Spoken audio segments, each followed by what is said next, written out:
starting to experience what a lot of people experience once they get to their mid to late 20s, and that is the friendship gap.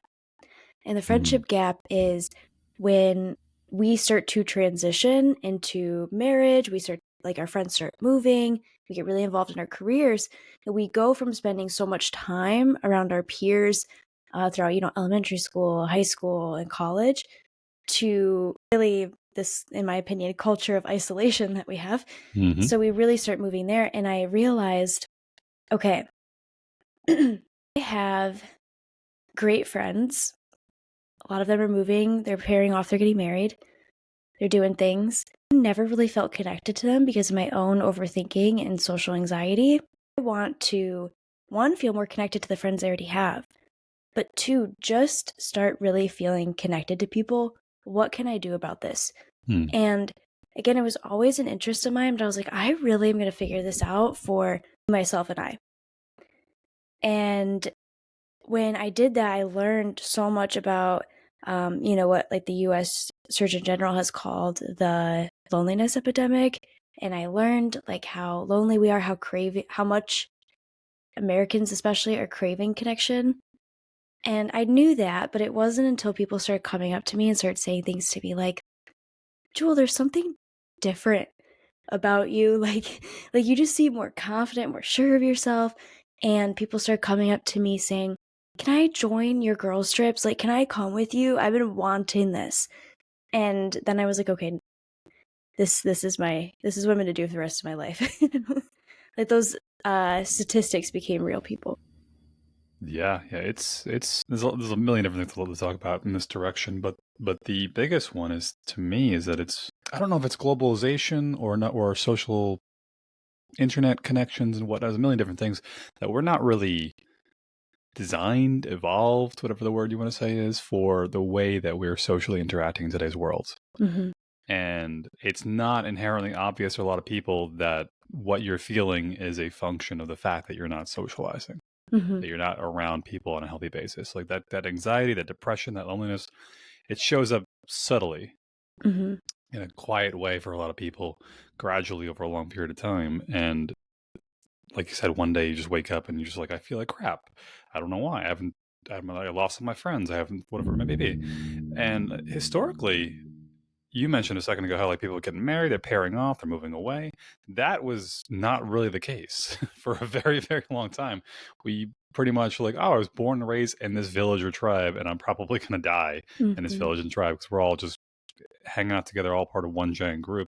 But now, yeah, people are just chasing jobs, chasing different opportunities. Cost of living is getting crazy in certain areas, forcing people out, causing new things to pop up and new opportunities, new tribes to appear.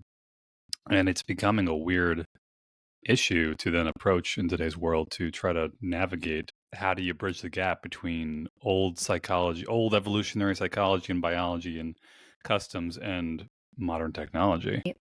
No, yeah, exactly. And I like to say with people too, like one person, we can't fix that our societal structures, our social structures, the globalization, the world that we live in now.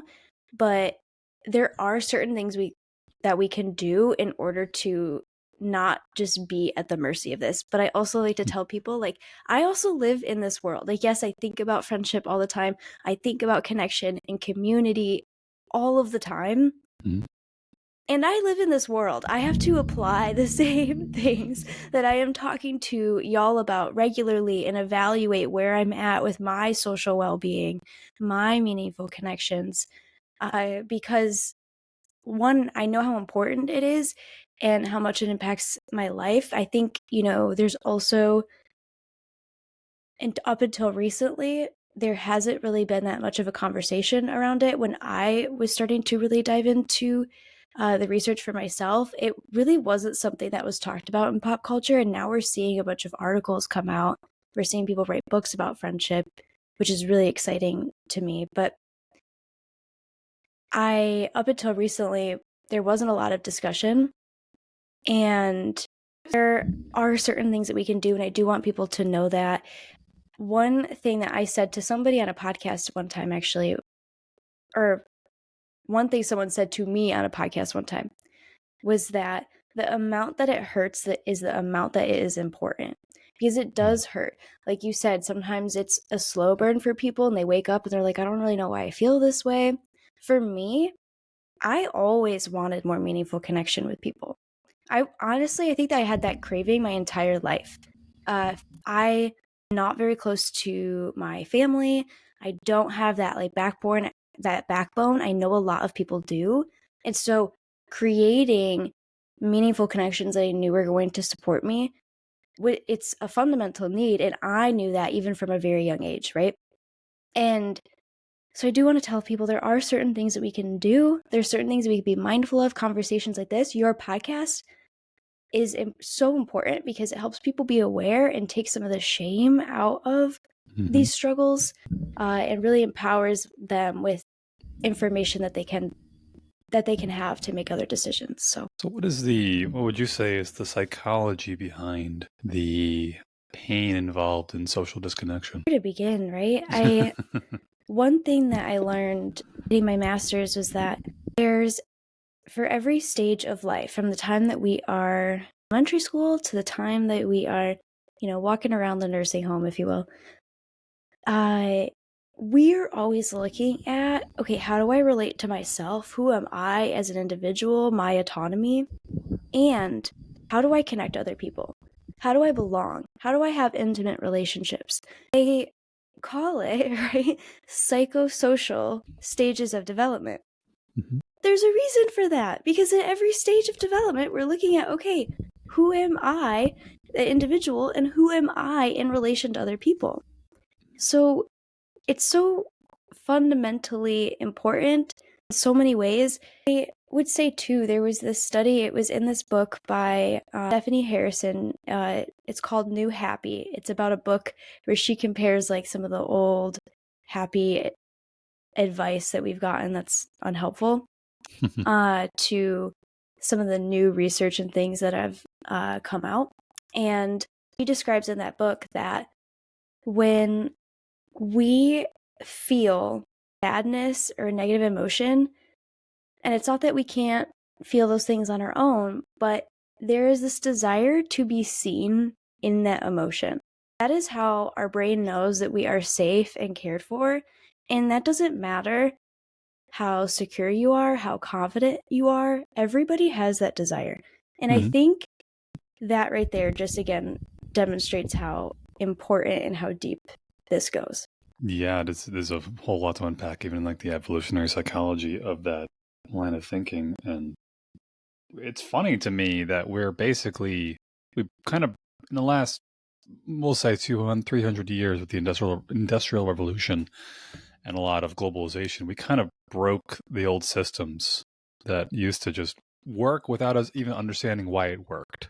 And now we're literally doing research into why it works so we can then institute it again and trying to find clever ways to bridge the gap. One thing you mentioned, I believe, in your bio was talking about people pleasing. And then from a guy's perspective, I'm actually looking to become a men's coach, but that's what we refer to as like a good guy, or a nice guy, rather. Nice guy syndrome. And I think that there's an interesting discussion to be had in like what is happening to you or to a person when you go into a full-blown like chameleon mode, where you're basically saying like, who do you want me to be in order for you to like me? Rather than saying like, can I just be myself? Because there's a double-edged sword in modern day tribalism, in my opinion, in that back in the day, it was like, well, you kind of had to just figure out what the tribe wanted and needed. And generally, you found a lot of value and purpose in doing that because you had significance of being there. Nowadays, there really isn't the same kind of loyalty, we'll say, to staying to one particular tribe, meaning a friend group or a business or even a family in some regards, because you can always find a new one. But the challenge is figuring out who you are and then finding a group that accepts you for who you are so you can kind of grow and flourish, and not holding yourself back in certain regards to sticking with that group if it's no longer facilitating your growth and development. So people pleasing, right? I mean, so that something that we do know, and I know this is especially apparent for women, because also too, men and women have friendships differently. The dynamics are different, right? women tend to have what is called like more face-to-face relationships, where we are looking at each other, we're seeing each other in our emotions, in the whole person. And men tend to have side-by-side relationships where it's focused around an activity, right? Like video games, football, golf, anything, right? So, which honestly, I do think women and men could learn from each other, because I think sometimes women also crave that goofiness and let's just do this activity together. So anyway, they men and women also do have relationships differently, but what I do know is especially apparent for women is that people pleasing and what's going on there for a lot of people is often related to perfectionism. And there's like a whole cycle here, if you could imagine. And this also relates to social anxiety, because we want to show up perfect in social settings so that we get people to like us, right? We want to say the right thing at the right time in the right way to get the right reaction from somebody so that people like us, so that we can feel funny, smart, included, belonging. And for a lot of us, if that doesn't happen, if we don't feel those things, if somebody doesn't, maybe, especially for women, like look at us in like a approving way, then we're likely to be really hard on ourselves about it. And so it creates this cycle of social anxiety and, okay, I need to make sure I'm pleasing. I need to make sure I'm perfect, because it's a really toxic cycle, because then again, we just end up feeling more shame. Now, there's a ton of other ways that we could go into that too, Michael, because I think our culture also sets us up for social perfectionism, if you will, and for this shame cycle. But I think when a lot of people are saying, oh, I'm struggling with people pleasing, it's not always just and especially for women, this comes up a lot, but it's not just I'm overextending myself for somebody else. I'm letting somebody walk all over me. It's often I'm feeling like I need to be somebody else or be perfect so that when I leave here, I can feel connected and confident and good about myself. And I'm going to not feel that way unless this person approves of me. Yeah, externalizing your sense of worthiness. And it's very difficult to do that balancing act. I was laughing a second ago because I had a ex-girlfriend a while back who she wanted to work on it. She was working on, social anxiety and things like that, and, giving her opportunities to try it out. I remember the first time I brought her to like a family dinner, and everybody just friggin' loved her because she was super friendly, got along with everyone, got along with the kids, like loved her. And as soon as we left, she was just like, I feel like they hated me. I feel like they didn't like me. And then within like 10 seconds, one of my aunts texted me like, oh my God, she's amazing. Welcome back anytime she likes. And I showed her the phone, the text. I'm like, I didn't plan this. This was totally organic. And she was just like, yeah, but I just feel like, and then it's tough to be able to navigate that people to recognize that there is like, it's a bit of like a deeper concept, but it's like, you're not entirely just you. Like I don't know how to word this. I'm still trying to unpack this idea.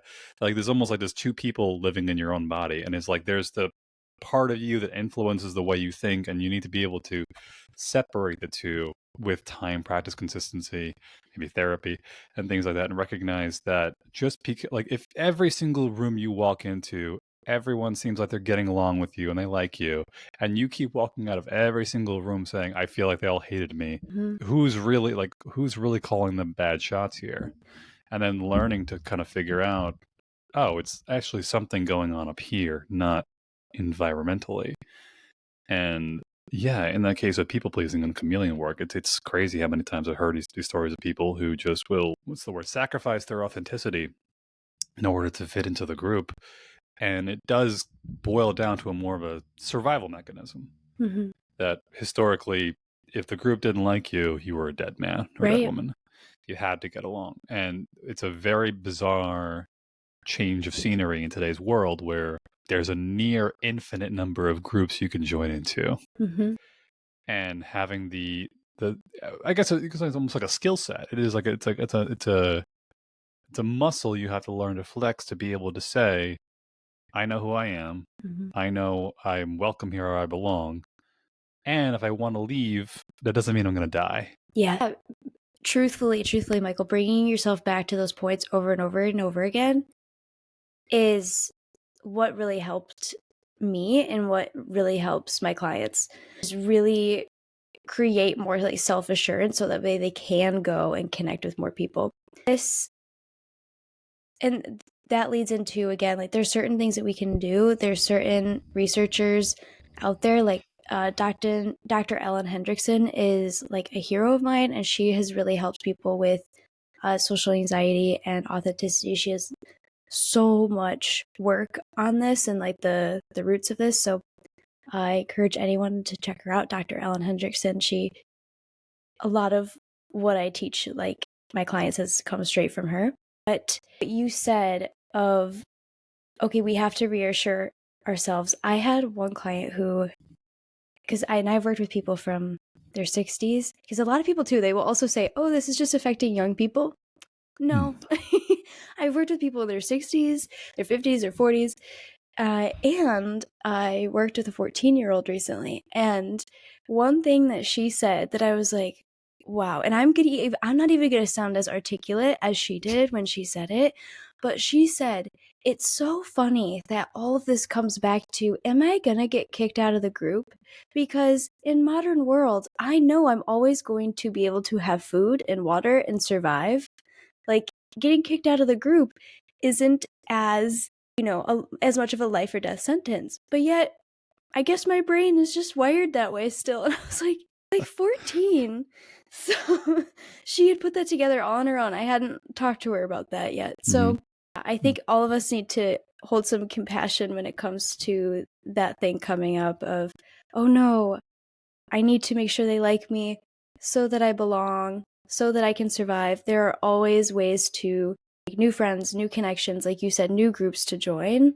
We are not at risk, if you will, for like a social death. Our social danger in that sense is gone way, way, way down. And we're not going to feel connected to people unless we can drop some of that perfectionism and be ourselves. Like, that is a fundamental component of connection. So we're actually stopping ourselves from actually connecting. Yeah, my favorite thing is when I'll come to somebody else, somebody come to me and talk about a particular thing that's bothering them. And they're like, oh my God, me too. Like, what? You too? I had no idea. I had no freaking clue you were going through this. You felt this too. You feel this too. And just seeing it everywhere, how ridiculously common it is. And again, like trying to put on that facade of who you're trying to be just to try to act like you're not having problems, act like you don't know what's going on, act like you have your shit together when 99% of people don't have their shit together. Mm-hmm. And that's pretty much the norm of society. But like you said before, that young girl, that yeah, we are evolved for a scarcity mindset and a group tribalism type mindset, and getting kicked out of the group is very, very dangerous. And it's gonna be it's gonna be a really long time before that catches up to itself. Mm-hmm. But even things like social, I had this thought the other day. It's like things like social media and just virtual connection. They're like almost like an insult to our biology, Mm-hmm. because they're trying to mimic things that we maybe someday when we get to like what's the word, virtual reality, maybe we'll be able to fool our brains into thinking, oh, this person is actually here right now. I could see them. I can't touch them. That's a whole discussion in itself, is like physical touch. But yeah, it's really it's messing with circuitry in ways like, oh, like ancient evolutionary circuitry in ways that it was never designed to, and it's trying to synthetically replicate something that your body knows the difference. Mm-hmm. It's a big one. Yeah. Yeah. And in the case like a 14-year-old catching that, it's good, healthy 14-year-old. But the problem is the vast majority of 14-year-olds probably have no idea that they're just their own Right. brain and body is freaking out for reasons that it doesn't have to freak out over. Yeah. And then they make it mean something about them, right? And then it fuels this shame. And again, then they're just like, oh, I got to be perfect. I got to please people even more so because now I feel this shame because something's wrong with me because I feel this way. So spreading this information, sharing it is really huge, because once we talk about these things, we bring it into the light, everyone can just exhale, right? So I hope this, if you will, gets to the kids. But yeah, I was really impressed when she said that. The physical touch thing, I do massage therapy currently, and it's impressive how many people will just come in just to have a conversation, or just to like have somebody physically touch them, or just physical contact or things like that. And even, I guess, like, how are you seeing this really start to bleed over in your work, and even to the case of like relationships and dating? Or people they're just terrified of even trying to be like, well, if I show my true self, they're gonna hate me. It's like, yeah, if they're a perfectionist asshole, then would you want to be with them in the first place? Right. Probably not. But also not having the courage to kind of say like, this is who I am, warts and all.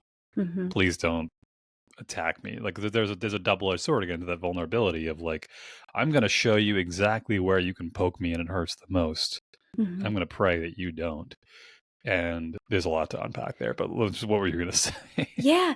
Well, to lead off of that point, I think it's one thing I talk to my clients a lot about is that a lot of times, like, actual confidence is not just, oh, I'm unbothered, I don't care what people think, I I'm just, I don't know, like, confident in myself all the time, super secure in myself all the time.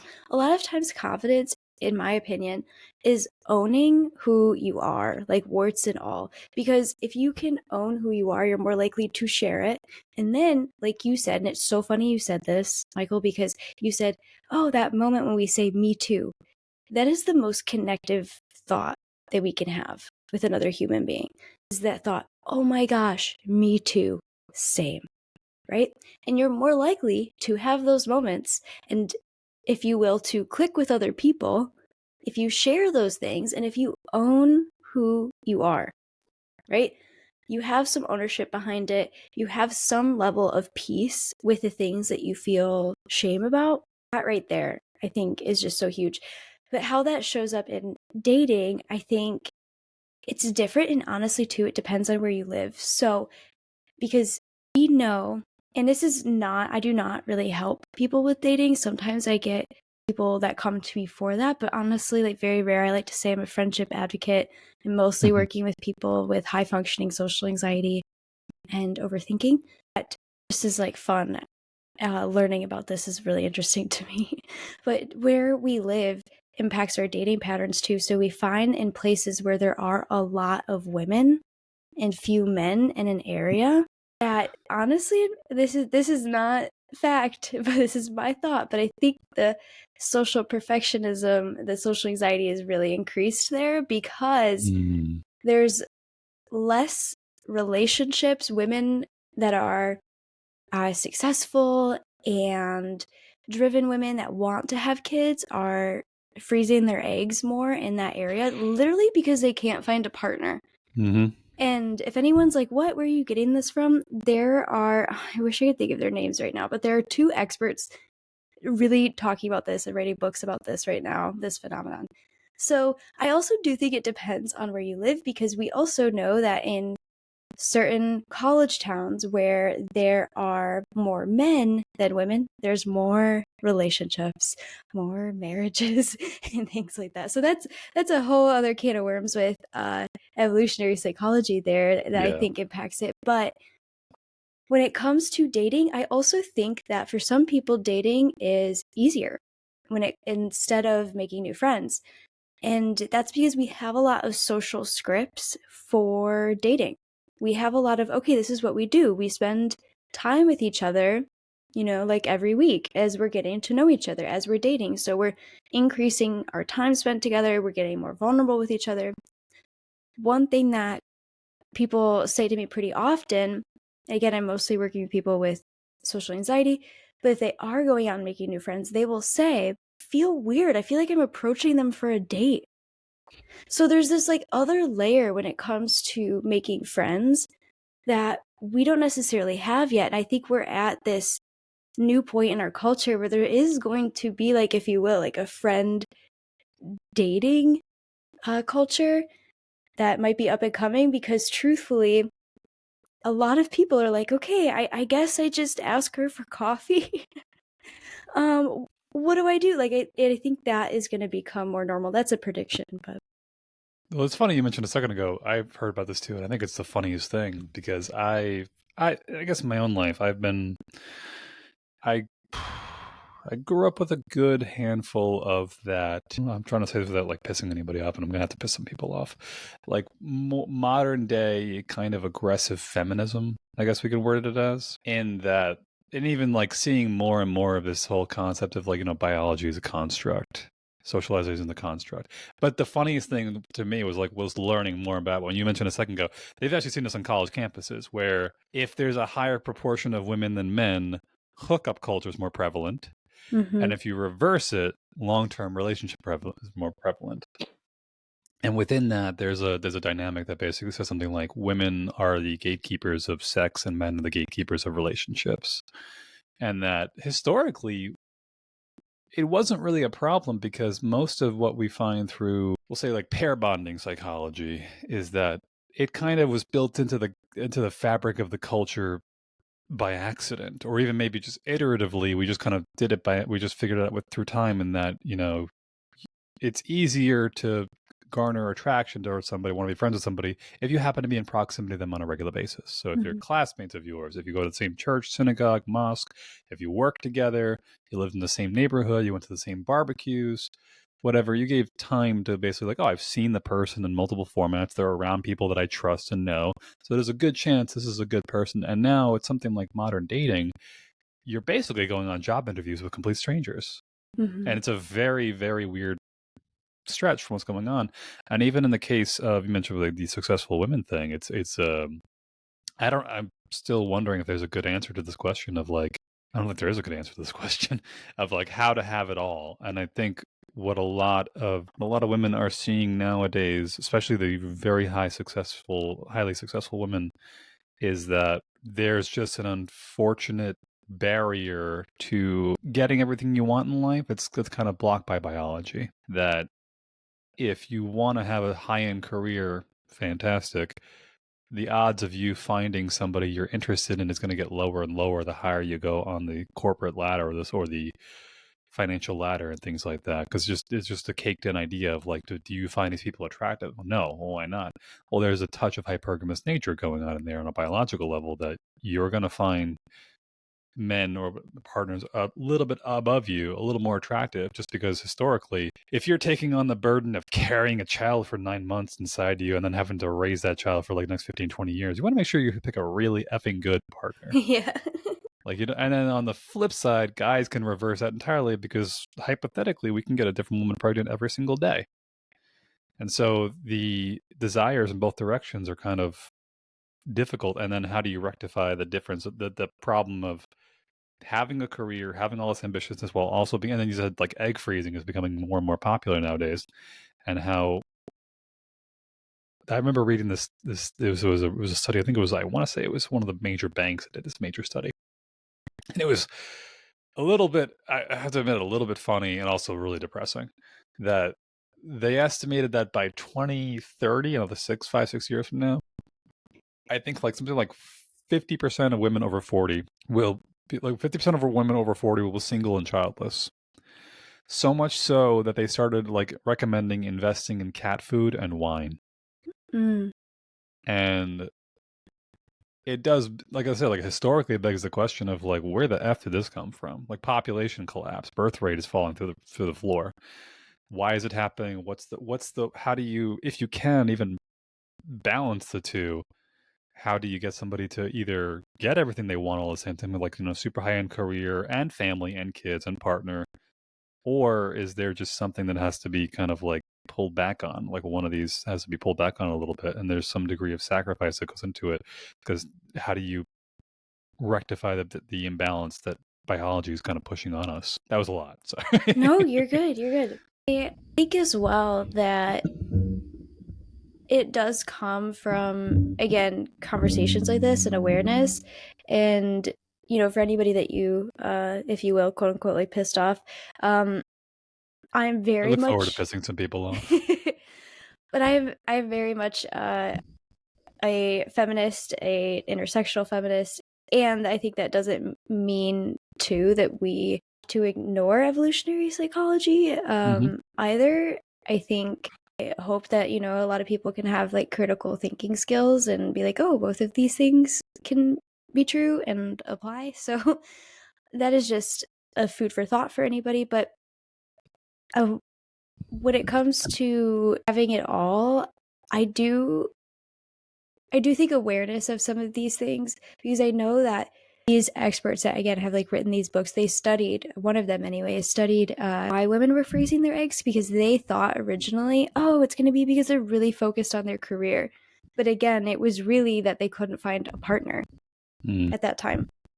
And I think being aware of that is really empowering. Like, awareness is authority. When you have awareness over something, you have more authority of what you can do about it. So if you are living in one of these places, if you will, that have more women than men, it might be worth it to you, if it's something that you really, really value, if you're aware of that, to be like, okay, I'm actually going to move.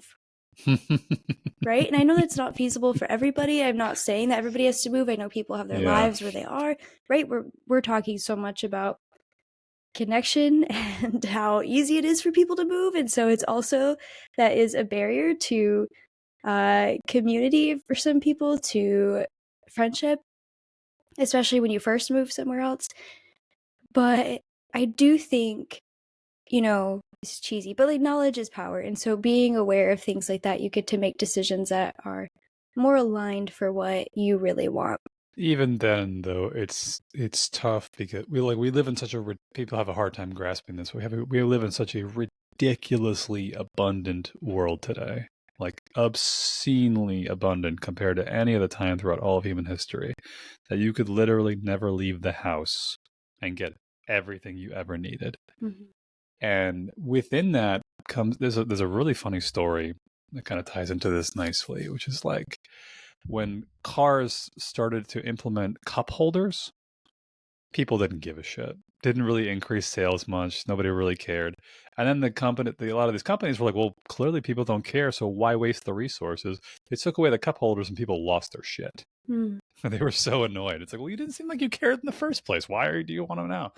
And there is something to say about like when I get something that makes my life a little better, a little easier, you acclimate to it. But Mm-hmm. then when you take it away, you're kind of like, well, no, I like that. I want that. You made it's like you don't notice so much when things get a little better, but you really notice when things get pulled back a little bit. And so, even to the same token, is this idea of why do I have to move? Like, why can't I just find somebody here? Why do Mm. I built a career here? I built this. Why do I have to go somewhere? This is bullshit. But and there's something you said earlier. I had a thought around, but yeah, what was the point made with the egg freezing? Was that I originally thought women were freezing their eggs because, partners? That's what it was. Yeah, yeah. yeah. Yeah, and so getting into touching like the evolutionary biology to me is fascinating because I think it's interesting to have a good understanding of the game controller that you're playing with and the game you're playing within your own body. And it's interesting with people who are partner picky, we'll say, that people may not understand how attraction and how connection works. And part of the problem becomes infinite choice, especially with things like dating apps and whatnot, especially for women, is that biologically, not getting into the details of this too much, but like biologically, women are kind of geared to seek attention, but a healthy amount of attention. And how that might show up in different ways is fine. But things like social media and dating apps, it takes that and just cranks the dial up to 12 out of 10 to the point that you become addicted to the amount of attention you could get that you think you're getting, but you're really maybe not. But also learning to be content. Because, like, yeah, hypothetically, there is a world where a girl who's maybe, say like average looking could date David Beckham, hypothetically. But the odds are basically next to zero. Or any other, they could date a superstar or a guy could, marry Giselle or something. And it's like, okay, yeah, it could happen. But do you really want to keep rolling the dice over and over and over and over and over and over and over again, attempting? Not, or that what you've heard is, maybe you've heard this term, it's like the open window policy, that some people will be in a relationship with somebody and there's always this kind of the thought in the back of my mind of like, well, if it doesn't work out, I've got 30 other people on my dating apps who are messaging me right now. and maybe that guy's a little hotter, that girl's a little better, that girl's got a little, bigger butt, that guy's got a nicer, more money, and then it's like it never stops climbing. It's never going to be enough because the scarcity mindset that we hold on to through biology functions really well when there's not enough to go around, and you learn to have to deal with what you have, be comfortable with what you have. But when you have infinite abundance, it's still not enough. And even in the case of dating and things like that, it can be tough for people to basically have to teaching people to learn to fight their own deeper instincts to want to chase the next bigger and better thing at the cost of what you have. Like I've heard this term, the silver splitters. It ties into like how a lot of people in their 60s and 70s are divorcing at record numbers now. And in those cases, it might seem like, well, is it worth it for me to try to stick it out with this person to maybe try to like figure out where the problems are? Or that person over there has been flirting with me. This person over there has been talking to me. This person I can find online is a cute guy, a cute girl at the gym that I've been talking to. But you don't look behind that and realize, well, I had to start at square one. I had to go all the way back to the beginning of getting to know the person, and it's like, it seems like a big hill over here to try to make this work. Be content with the person I have with, and learn to appreciate them for who they are, instead of just saying I could just keep hitting the reset button over and over and over again. I've got time. I've got time. And like you're saying with the egg freezing thing, a lot of women don't have the kind of time that they think they do. And I'm curious, like, if you've had an experience with when you say can't find a mate. It's like historically there's a lot of systems and things in place that would help us to find somebody, but what are these women looking for that they're not finding? Now I also will say I'm in a long-term partnership. I Okay. live in, I like to say America's High Five. I live in Michigan. So where I live, it's also, I have personally never had this problem, Good. to be very frank. And partially, honestly, because of geography. But I think that is actually one thing that the expert that was, and it's bothering me so much that I cannot remember her name. So you know what? I might look it up right after we get off and Sure. tell you, so you Yeah. can include it in your show notes because it's bothering me so much.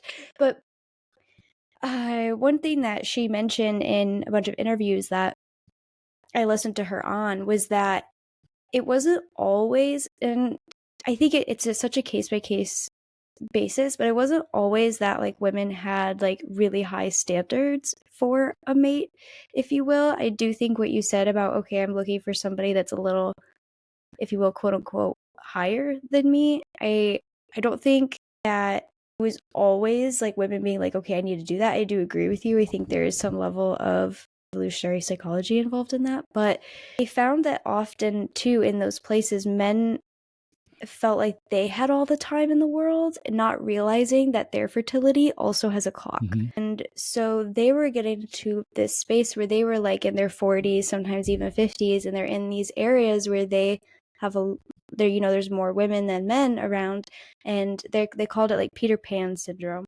where it was like, okay, well, I'm not willing to settle down right now. I don't have to. I have all the time in the world, right?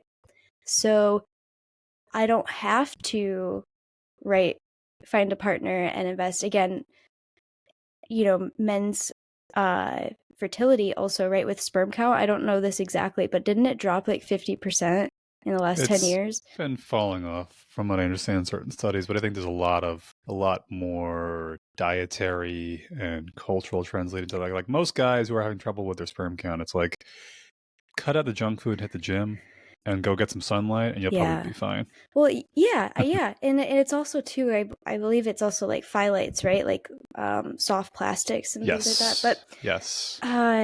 anyway, so they're also not aware of that either. I think Mm-hmm. too. I was always told, oh, women have more time than you think. You have more time than you think. And there's this interview with, I can't think of her name either. Oh my goodness, I'm gonna have to write this down. So, there was this gynecologist that was talking about like, okay, no, your ovarian reserve, so like how many eggs you have, starts really decreasing, like the quality of your eggs. starts decreasing when you're like 32. Mm-hmm. And I was like, what? Learning, because I had always been told I have all this time. So I think there's Yeah. a number of factors in play. I don't think, because I think there is a little bit of a trope that's harmful where it's like, oh, these women are just like impossible to please. But I also think that it's men not wanting to, if you will, like No, yeah, settle it's both down. sides. I Yeah. absolutely agree. Yeah. And not realizing that if they also have that desire to be a dad, to have a family, that again, they have a biological clock as well. One thing that they found, speaking of the open window policy, was that for a number of the women that were interviewed that were part of this expert that I will give you the name of later, her research was that what happened is a lot of times women would be with somebody, with a man, and then they like years would go by and they'd be like, all right, are you ready yet? Are you ready yet? Are you ready yet? And the men were consistently not ready. And I think Yeah. there was a bit of that, if you will, open window policy of like, well, I don't have to settle down right now. So why am I going to start having kids and really investing in this relationship when, again, I don't have to? And they unintentionally end up wasting both of their time. Yeah. Yeah. Well, there's a lot of layers you can stack on top of each other as to why it's going on. This is kind of where like the idea of like the village and rebuilding the village comes from, is that there's so many interconnecting dynamics going on as to why we're leading to Peter Pan syndrome or to women, losing their fertility window. Whereas historically it wouldn't have been as big of a problem if not for massive amounts of like infant mortality or women dying in childbirth. Like things like modern medicine really helped to close the gap there. But there is this misconception that people have. It could be with youth, it could be with their culture, it could be with things like that, that basically says like, not a misconception, I will say like the social pressures that would have historically encouraged you to move in those directions that would still benefit you in the long run.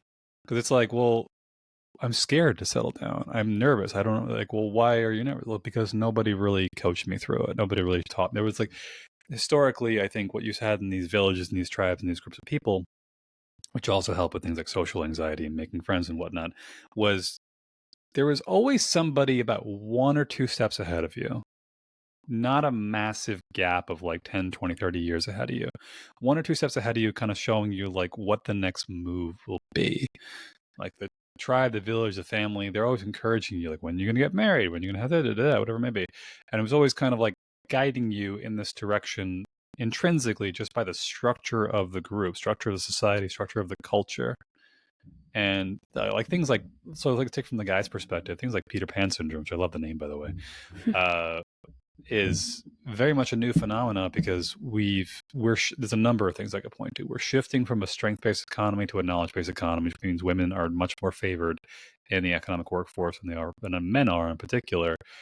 And then we said that hypergamous dynamic is now shifting in the opposite direction, with a lot of women have an easier time climbing in, like, high-paying corporate environments versus men, and then not being interested in the guys along the way. The pool of men that they're interested in gets smaller and smaller.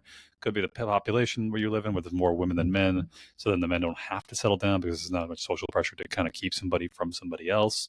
There's also the impact of things like video game pornography is a massive one nowadays, and how it's really starting to, like, ties back to what we said earlier about this idea of like a second person in your head, that it's targeting parts of your brain that you don't realize it's messing with, and it's screwing over your future by pulling your attention away from things you want to get done in your own life. Like even simply sitting here, I have a little wall behind the computer here, and I have like notes on the wall of things to remind myself of rabbit holes to not go down. Mm. Because there's so many times, like Facebook, YouTube, maybe like video games once in a while, that I'll just like unconsciously just be like, I'm working on something, I'm bored, open up Facebook, oh, 2 hours just disappeared, and I'm just like, Mm-hmm. whoa, where the hell did I go? What just happened?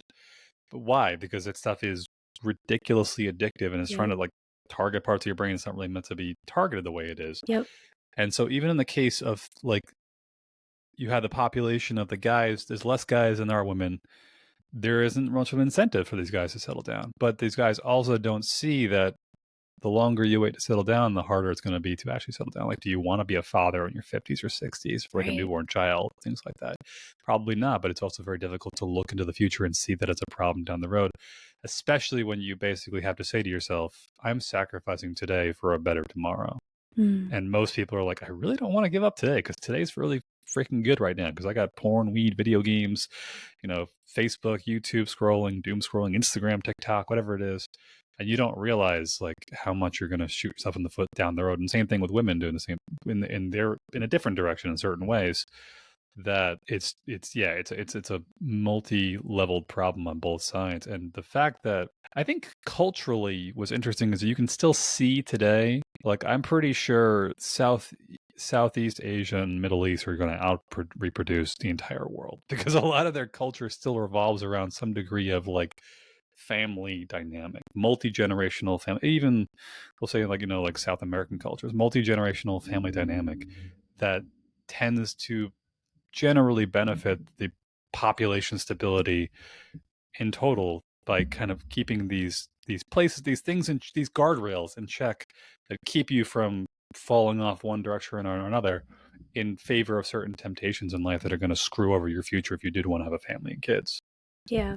There's a whole conversation I want to have with you that I will be really honest, I don't know too much about. It's just been something I've been thinking about recently. But we also know, like, right, areas more so like that tend to have more like of a collectivist focused. But we also know that we're over here very individualistic, that there's more trauma in collectivist cultures. And Hmm. so, there's something there that I've been thinking about a lot recently because I think a lot about where we are at right now, like so hyper our individualism and so disconnected and craving it so much, how it relates right to rebuilding the village, but also just like satisfaction in our lives. And then I'm also like, it's just something I've been thinking about recently. Like, okay, well, what is the balance? Because there's also, again, more trauma in collectivist culture. So anyway, What there's types a of whole trauma? conversation. You can just point out a few just off the top of your head. Yeah, well, I think it depends. I mean, I think there's, not that it depends. I think there's a variety, but I think when it comes to relationships, because there's a pressure to be a family or to not, if you will, cut off your family, that emotional abuse, verbal abuse can kind of wild over there. But that's this is me thinking about this out loud. I don't know shit about this, just to be very clear.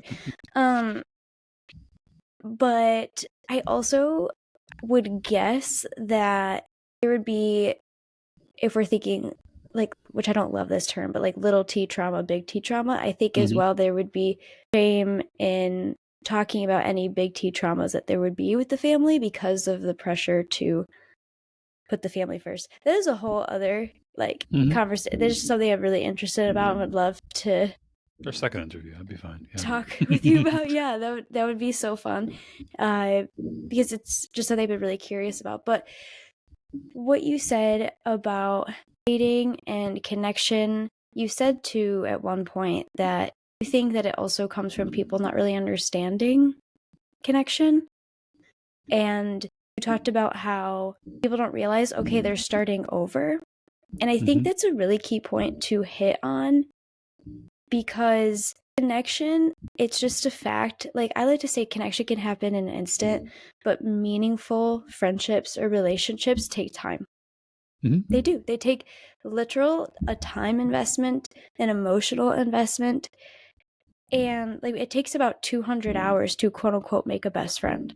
And so I think we're also doing this in our friendships and not just our relationships, where we're like, I could have better friends than these people, right? Like, oh, I don't know. I don't have like too much in common with these people. I could have better friends.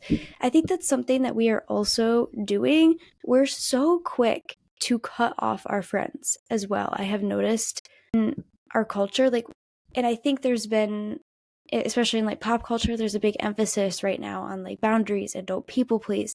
And I think that's great.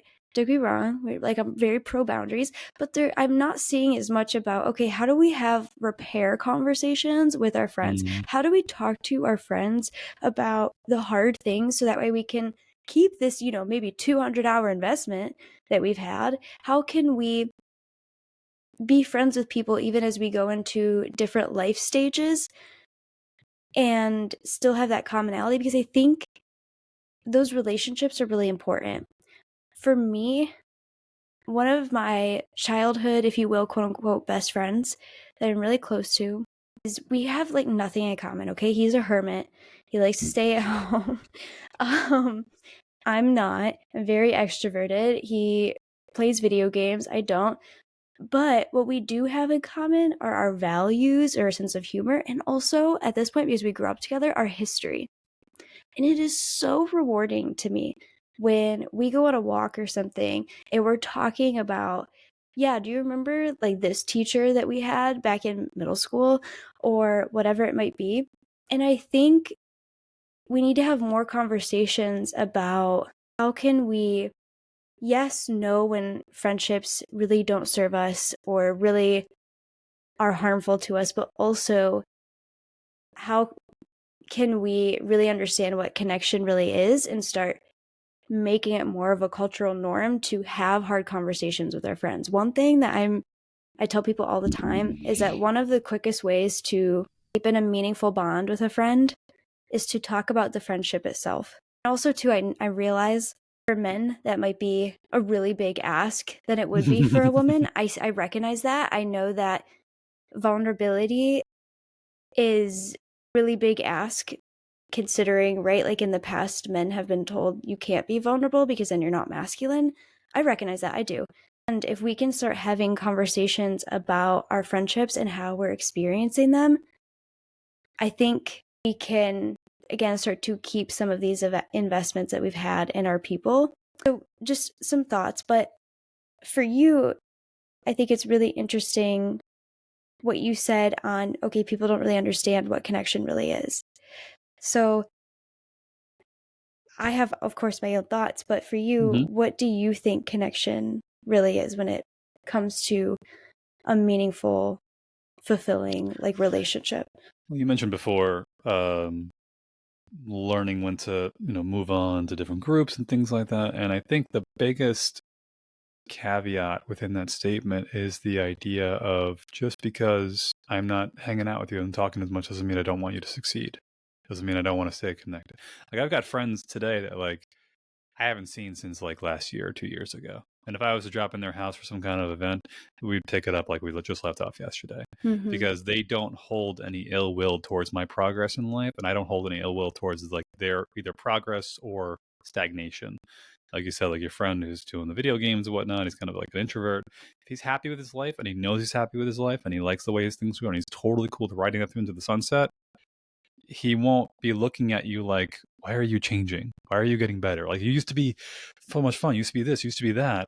When in reality, the best connections you're going to have, the people that are going to see you like going up towards the top of the world and cheering you on the entire way up versus the people that made a point about this is that like you're going to end up reflecting onto other people their insecurities or their fears towards their own growth.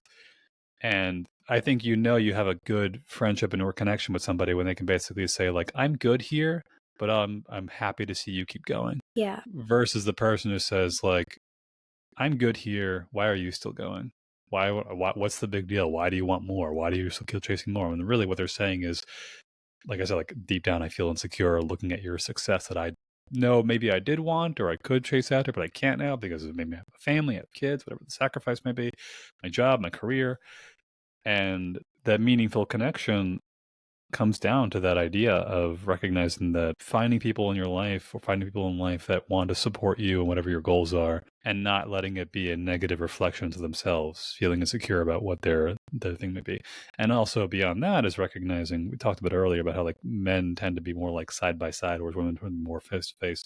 There's a whole line of neurochemistry that goes into that, and I could talk to for like hours about.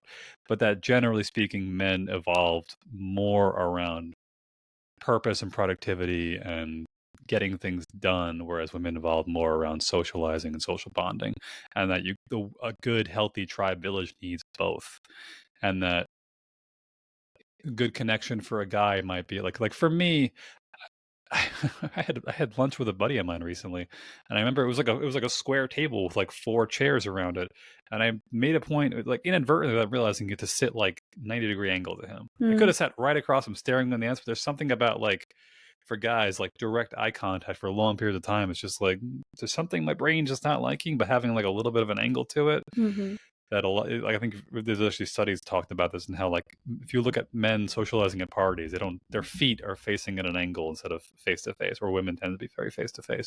But understanding the connection chemistry behind that men tend to like to want to do stuff together. mhm, So finding activities you enjoy and things you want to pursue with people that are not going to hold back on your progress if you happen to have a natural talent towards or interest. It's like if you're playing a sport of some sort at whatever age, and some like I have the massage therapy. I have a client of mine. She's in her 70s now. Her husband passed away a few years ago. She's dating now, and her boyfriend is really into pickleball. Like really, really, really, really. But he's in his 70s.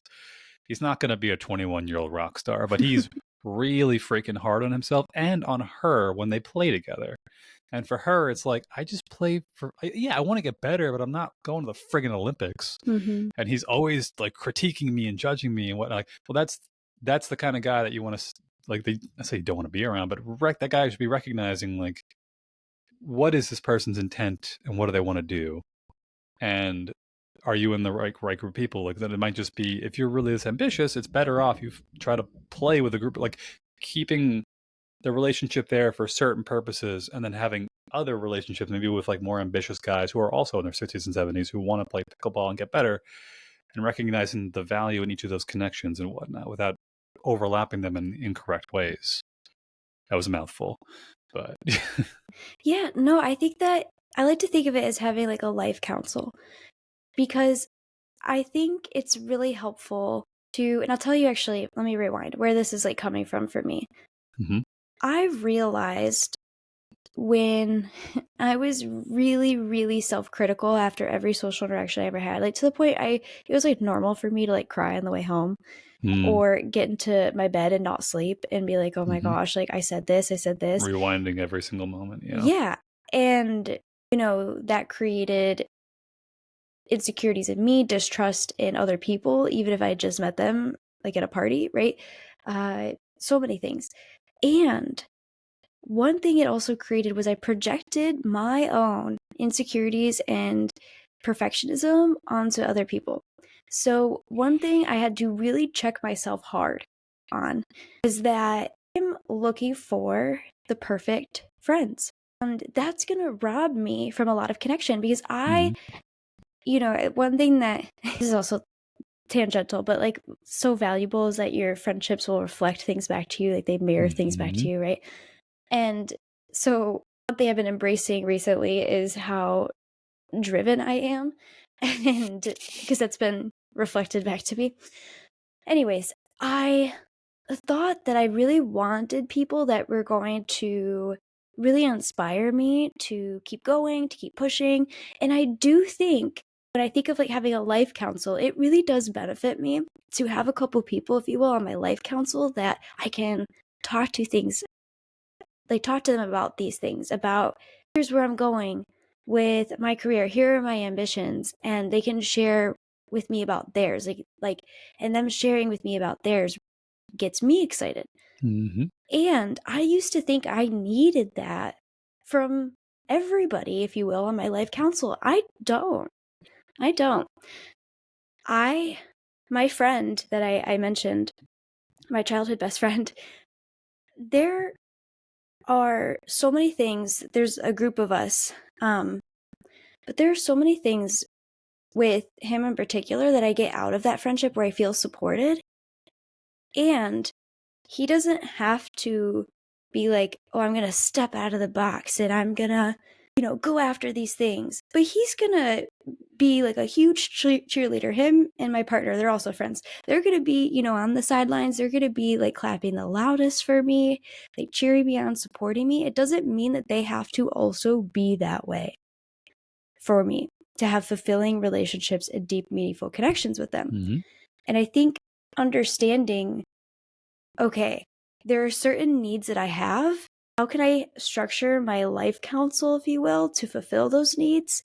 And not expect one friend to be everything or to project, like, I need this from you for all of our friends. That would have robbed me of a lot of the close connections that I have now that do support me and do propel me forward in a bunch of different ways, even though they might not have the exact same interests or motivations like I do.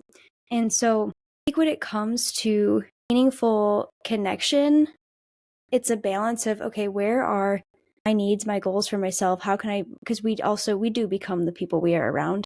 But again, even then, from that friendship, I also, because we live in a society that is so much or so focused around productivity that and achievement, that can be the really big focus. So we think about people we need to be around, we think about that. But that friendship that I have with my childhood friend, he reminds me to slow down, to enjoy, to laugh so hard, right? And to find the humor in things. That is who I also want to be in the world. Little tangent there, but I think it's a balance of, okay, how can I fill my life counsel, get my needs met, become the person I want to be? But also, I think meaningful connection on its own, we have to and be willing to have hard conversations, to go through bumps with people. And I just think that a lot of us would be so much more meaningfully connected if we knew how to have repair conversations, if we knew how to have conversations about the friendships or the relationships themselves. Yeah, that's what I'm trying to say. Yeah, and it's a pretty common issue nowadays that people are looking to, even in the context of relationships, that people are looking to people to be like, I need you to be my everything. Yeah. And it's like there was never a village or a tribe where one person was like the tailor and the blacksmith and the cook and the farmer and the shaman and the leader, and like, no, everybody has a bit of specialization. And learning, like you said, creating your little council of people or your big council of people, knowing like I go to certain people for certain problems and other people for other problems, and there's nothing wrong with that, and I don't need any one person to be friggin' everything. That it's, you have variety, you have certain people who have certain skill sets. That this is what like makes like masterminds and like any kind of large company works, is like specialization and knowing who you can go to for what thing. And then in the grand scheme of things, making sure you have people that will be cheerleading you for what you want and you can cheerlead them for what they want. There's a really good story. Are you familiar with a guy named Alex Hormozy? I don't know if he's talked about this and how when he was on his rise up with his gyms in the beginning, when this guy was like basically living in his gym because he literally couldn't afford an apartment. And then everyone knew, the people who joined the gym knew it and they liked him for it because it's like, it's that hustle. You're really sacrificing, you're trying, you're getting out there and you're working hard, you're sleeping on a sleeping bag in the corner, taking a shower via like just pouring a bottle of water on your head and just trying to get the smell off, whatever it was, like dirt broke. And everyone loved him for it. And then when he gets above and he's got like 5-6 locations he's operating, everyone's like, oh, Mr. Boss is here, look at you, Mr. Big Time is driving a fancy car. And again, he made this point of how like you were cheering for me on the way up, but once I kind of surpassed you, now you're trying to pull me back down.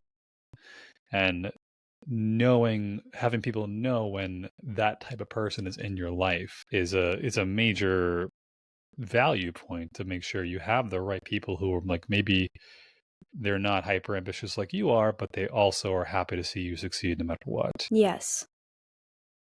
Yeah, exactly. And this is where it all becomes like such a tapestry of, balancing all of these things, all of these caveats, right? Like it's such a case by case thing always. But I think that is what a lot of people is that, yes, it takes time to figure that out. And it takes time to realize, oh, who's really rooting for me? But just because they aren't exactly like you, or they don't exactly say the most encouraging thing, right? Like my friend, just to keep bringing this up because it's a really great example, but my childhood friend, right? He might not, if I'm talking to him about business, know exactly what to say to me, but I know that he is rooting for me, even though he has zero desire to do certain things like that. His desires are elsewhere, right? But having people around you that are excited for you, that are rooting for you, a lot of times too, I think those are people that do have different ambitions and goals, in my opinion. And I think that it's actually really helpful in a friendship. And that's something I just want to make more apparent, because there's a big focus on, especially maybe in my corner of the world, of, oh, I want to find my people that are like me. I want to find like-minded people.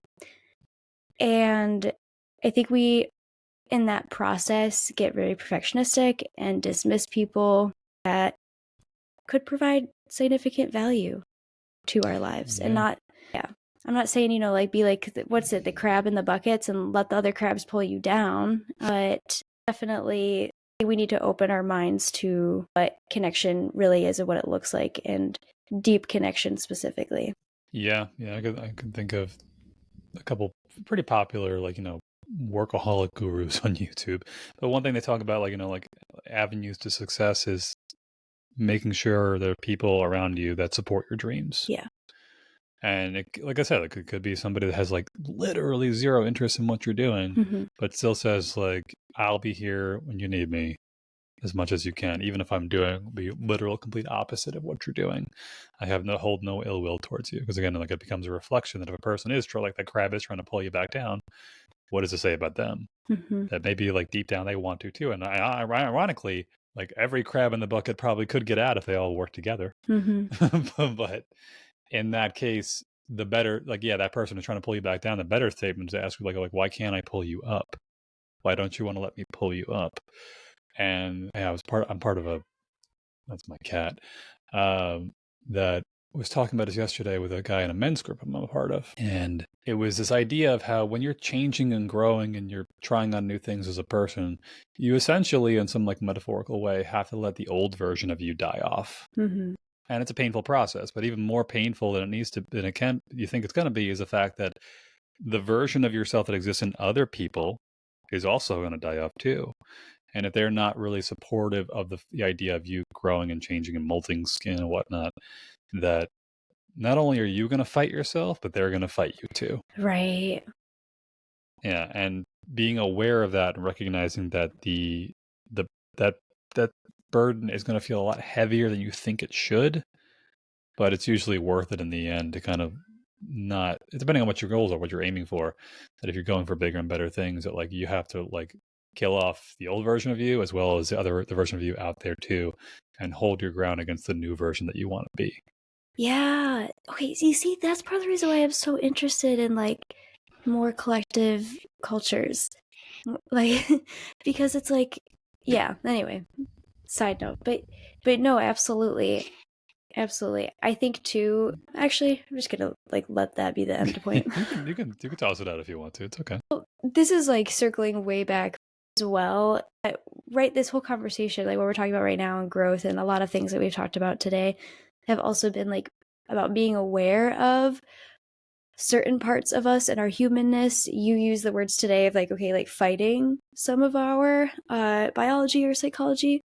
And I think bringing it all the way back to our phones and media and social media and how addicting those things are, right? What do they call it? Like a race to the bottom of the brainstem or something. Yep. So messed up. But I think as well, being aware of things like that, it's so much easier to cut somebody off, right? It is. And in the short term today, it's easier to cut somebody off than it is to have a repair conversation. It's easier to pull out our phone and to, right, just listen to this podcast with Michael and I and not reach out to any of your friends or people in your life afterwards. It's easier, I like to joke, but it's true. It's easier to turn on Friends and watch Friends than it is to take that initial like 20, 30, maybe 2 minutes max of discomfort than it is to call up a friend and have that chat of like, hey, are you available right now? Like the 2 minutes of discomfort of doing so, right? That what we've talked about a lot today is be aware of these things. I'd like to say take ownership over them. And I also believe awareness is authority. When we're aware of something, we have the power to really choose. And yeah, so the reason why I paused is I was like, man, that's bringing back a whole other thing. And we're towards the end of. No, it's a good. I like that line. It's easier to watch friends than it is to make friends. And yeah, it's that awareness thing is step one, and step two is step 2 through 10 is this something I'm working through right now, trying to like, well, at least trying to articulate is understanding that in today's day and age, it's very almost paradoxical to our biology that you don't need to listen to every anxiety response that your body gives you. Yes. Like there's no longer lions around every freaking corner. Mm-hmm. Like somebody socially isolating themselves from you is not a death sentence anymore, but your brain doesn't know the difference. And having that awareness, I've made this point to people who are trying to like overcome social anxiety is like get like a little like a piece of paper and like a notepad or something like that. Just write down like what you know is going to happen. Because Mm-hmm. while you're in the middle of it, you're going to forget everything you thought of before you walked into it, because you're going to go into a fight or flight mode. But if you write down, like, you're probably going to sweat a little bit, you're going to be a little nervous, you might be a little shaky, your voice might crack a little bit, you're going to lose focus, you're going to feel a little, like, oh my God, you might, whatever. That's normal. Mm-hmm. That's completely normal. Your body is doing what it was designed to do, try to keep you safe. But the problem is that safety nowadays is really holding people back dramatically. And having that awareness to recognize this was what's going to happen. And if you can't keep that awareness while in the situation, either one of two things: either write it down so you know what to expect, or two, step into, we refer to it as like your edge. Step into your discomfort zone like 5%, 10%, not 200%. Like if you want to become like a public speaker, don't go in front of an audience of 100,000 people day one. Find 5 people and start with that. And then when that gets easy, go to 10, 15 people, then 20 people, then 50 people, then 100 people, and then 500 people. Then whatever it may be, the leverage may be going up that ladder. But like having a reasonable zone, like step into that discomfort, acclimate to how cold the water is once you then go a little further and then get a little comfortable, then go a little further. And after a while, you realize like that comfort zone is just going to grow rapidly, as long as you can sit comfortably and get an awareness of what it feels like to sit at that edge of your discomfort and get comfortable with it. Yeah. And for social anxiety, that's why challenges, I believe they call it like rejection therapy. Yep. But that's why those work, right? Yeah. So I actually have 3 questions I'm just going to share with people. Sure. These are rooted in like social anxiety research, if you will. So they're like evidence-based, I like to say. But these 3 questions really help manage the brain. And again, I do think if you're aware of this, it's so much easier to be like, oh, okay, this is my brain doing that thing where it freaks out and it thinks we're unsafe. Okay, here's what I know what to do as well, right? Being aware of what to do in those moments as well. Anyway, so if we are, and this happens for if you're going into a social event and you're like, oh my gosh, they might judge me, they might think I'm weird, I might be rejected. Or if you're, what I did a lot was leave a social event and be like, oh my gosh, that I said all these stupid things, whatever. It doesn't matter where the anxiety is coming up, where the overthinking is coming up. It normally is going to that place. Like I had one client, we like really played it all the way out recently, and going to speak and do a presentation at work. And when we played it all the way out, her brain was making it mean, and then I'm going to die alone and not have any success. And right, like and it sounds ridiculous now as No, we're talking I about know it. exactly I know that thinking, that's what's making me laugh, because I Yeah. know exactly what that thinking feels like and sounds like. Yes. And so it can sound ridiculous, but yes, that is where your brain goes, right? It goes to that, oh no, I'm in danger, like you said, Yeah. that I need to make sure I'm going to live. And so these 3 questions really help manage that and almost, if you will, like rein in your brain. And one, what is the worst case scenario? So what is the worst case scenario for this client if she presents in front of her team? For her, she was like, I'm going to throw up and pass out. So I know that doesn't sound helpful, but your brain's already going there. So what that does helps rein it in a little bit, because then the second question is how likely is that? Okay, not very likely. I'm not really gonna actually like pass out or throw up and pass out. So what is actually the worst case scenario? They can tell I'm nervous. So write those questions. What's the worst case scenario? What is actually likely to happen? What is actually the worst case scenario, if you will? How likely is that? And then the next one is how will you cope? And for her, okay, if they tell I'm nervous, so much easier to work with, right? It really reins in that, oh no, I'm going to die alone and be unsuccessful in life and it's going to be miserable. It helps rein that in and be like, okay, I can handle the worst case scenario. This is what's actually likely to happen. Because again, your brain's going to all these dramatic, if you will, instances. And here's how I will cope. Here's how I will be okay. Creating a little bit of that safety in you makes a world of difference. So that way you can keep going, keep putting yourself out there, expanding your comfort zone. Yeah. Internal locus of control. Yes. Yeah. It's funny though, just that playing it to the end and understanding like that you're essentially what happens in those scenarios is that your anxiety is your brain mapping out possible alternative futures and it's not sure which one it's going to be. Mm-hmm. And that's where it just gets worse and worse because the probability, because then you have to start assigning probabilities to each outcome. And then the likelihood of a bad outcome happening, causing something terrible to happen. What's funny, it reminds me of this guy. He's like a YouTube, he's like a public speaking specialist guy, Vin Chang, something like that. He's like a South Australian guy. And he talks about it. He's been doing this for years. He's like 10 years in public speaking and speech, better speech and whatnot. And he's got a whole programs that go into it. And he mentions how like one of the first times he ever went up on stage to give a presentation, he walked out and he was like so nervous he forgot what he was going to say. And he basically said like, do you mind if I just like step back and reset this whole thing? And everyone was like, yeah, totally fine. Go for it. No worry. Like everyone was kind of saying like, we know what you're feeling. We know that anxiety, like we've been there before. And some of us are just getting anxious, thinking about us being in the same position you're in right now. Walked off, came back, hey, how's it going? My name's so-and-so, presentation. And afterwards, he got like a standing ovation because it was just like, you're a human being. We know you're a human being. Exactly. See, that's what I was saying earlier about ownership, owning those things. That is real confidence.